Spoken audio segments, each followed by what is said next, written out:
2 மாசமா அண்ணாமலை அவர்கள் ரேலி மாதிரி போயிட்டு தான் இருந்தாரு. எந்த இடத்துலயுமே வன்னியருக்காக எதுவுமே பேசவும் இல்லை, வன்னியர் இடஒதுக்கீடு ரிசர்வேஷனுக்காக எதுவுமே பேசவும் இல்லை. அப்படிப்பட்ட ஒரு கட்சி கூட வன்னியர்களுக்காகவே உருவாக்கப்பட்ட கட்சி பாமக. இவர் எப்படி போய் கூட்டணி வைக்கலாம் அந்த இடத்துல? பிஜேபி இப்ப கூட ரிசர்வேஷனுக்காக ஏடிஎம்கேல இருந்து அதாவது போன எலெக்ஷன்ல ஏடிஎம்கேல இருந்து இந்த மாதிரி ரிசர்வேஷன் கொடுத்திருந்தாங்க. அதை தடுத்ததும் பிஜேபி. அப்படி இருக்குள்ள எப்படி இந்த பிஜேபி கூட அவர் கூட்டணி வைக்கலாம்? இன்னைக்கு ராமதாஸ் அவர்கள் அவரோட அடிப்படை கொள்கையா இருந்த அந்த கட்சி உருவாக்கின அடிப்படை கொள்கை என்னமோ சோசியல் ஜஸ்டிஸ் என்னன்னு அவர் பேசிட்டு இருந்தாரு.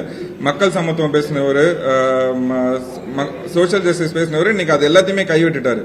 காடிவெட்டி குரு அவங்களோட ரத்தமா நாங்க எங்க சமுதாய மக்களுக்காக நாங்க குரல் கொடுக்கிறோம். எங்க சமுதாய மக்களுக்கான நலனுக்காகவும் இடஒதுக்கீடுக்காகவும் நாங்க அந்த விஷயத்தை கையெடுத்து நாங்க போராடுவோம்.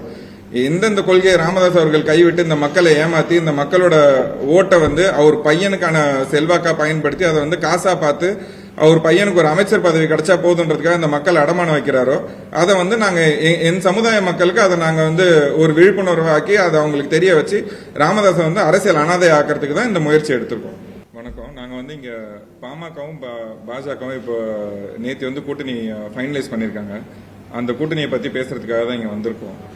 அது சமூக நீதிக்கு எதிரான கூட்டணியா இருக்கு. அந்த கூட்டணி எதிர் பிரச்சாரம் நாங்க பண்றதுக்கான ஒரு களமா இதை பாக்குறோம்.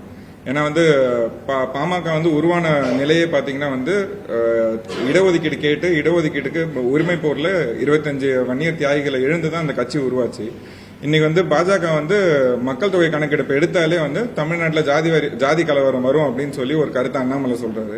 அப்படி இருக்க ஒரு கட்சி கூட கூட்டணி வைக்கிறது நீங்க இந்த கூட்டணியை மக்களுக்கான கூட்டணியா பாக்குறீங்களா, மகனுக்கான கூட்டணியா பாக்குறீங்களான்றதுதான் என்னோட கேள்வியா இருக்கு. இப்ப இந்த கூட்டணி எப்படி வெற்றி கூட்டணியா அமையும்? ஏன்னா பாட்டாளி மக்கள் கட்சி ஜாதிவாரி கணக்கெடுப்பு, தனி இட ஒதுக்கீடு, சோசியல் ஜஸ்டிஸ், சோசியல் ஈக்குவாலிட்டி பேசிட்டு இருந்த ஒரு பார்ட்டி இன்னைக்கு அதுக்கு நேர்முறையா எதிராக இருக்க ஒரு கட்சியோட கூட்டணி அமைச்சிருக்காங்க.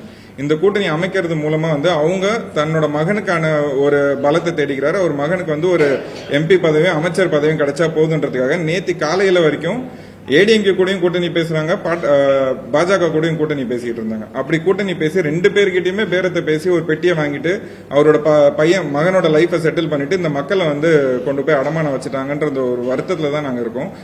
மக்கள் மத்தியிலுமே பாட்டாளி மக்கள் கட்சி எங்களோட சொந்தங்கள் மத்தியிலுமே பயங்கர அதிருப்தியில இருக்காங்க.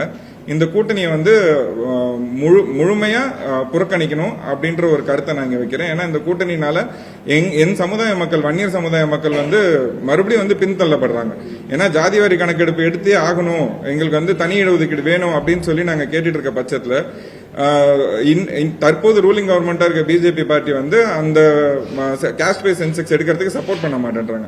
அப்படி இருக்க பட்சத்துல தமிழக மக்களுக்கும் மனித குலத்துக்கே எதிராக இருக்க பாஜக பார்ட்டி கூட எப்படி ராமதாஸ் அவர்கள் கூட்டணி வைக்கலாம், அந்த கூட்டணியை புறக்கணிக்கணும். இதுதான் எங்களோட கருத்து. வன்னியர் மக்களுக்காக உருவாகிற கட்சி, வன்னியர் மக்களுக்காக தான் இந்த கட்சி உழைக்கும் எல்லாமே சொல்லிதான் அந்த கட்சியை உருவாக்குனாங்க. ஆனா கட்சி உருவாகி காடுவெட்டி குரு என் அண்ணன் இருக்கிற வரைக்கும் மக்களுக்காக போராடினாங்க. மக்களுக்காக, வன்னியர் மக்கள் வாழ்வுரிமைக்காக எல்லாமே செய்தார் எங்க அண்ணன். அந்த 25 தியாகிகளுக்கு குடும்பத்துக்கு வருஷத்துக்கு 1 லட்சம் ரூபாய் எங்க அண்ணன் கொடுத்தாரு. என் அண்ணன் இறந்ததுக்கு அப்புறம் கொடுக்கறாங்களா? இல்ல. வன்னியர்களுக்கான கட்சின்னு சொன்னாங்க. இன்னைக்கு வன்னியர்களுக்கு இடஒதுக்கீடு 20% சொன்னாங்க. அப்புறம் உள் ஒதுக்கீடுன்னு அவங்கள கேட்டாங்க. இப்ப 10.5 கேட்டாங்க.